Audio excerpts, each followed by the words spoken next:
pinagpipilahan ng libo-libong mga tao. Si Deo Balbuena ay unang namataan sa isang news ng GMA noong September 23, 2016 na pinamagatang Bating Sugatan ng saksakin ng dalawang kaibigan niyang nagdodroga umano. At sumikat siya dahil sa kanyang mga sinabi sa loob ng news na ito.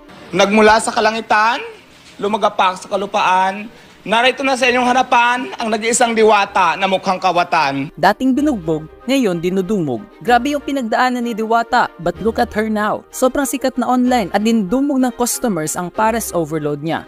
Nakaka-inspire. Gusto ko yung words of wisdom ni Diwata. Laban lang, Diwata. Makalipas ang 3 taon noong February 6, 2019, makikita na naman natin si Diwata sa loob ng It's Showtime bilang isang contestant ng Miss Q&A. O Diwata, meron kang 5,000. Congratulations. Anong gagawin mo dyan? Ayun, maghahati kami ng asawa ko. Hoy!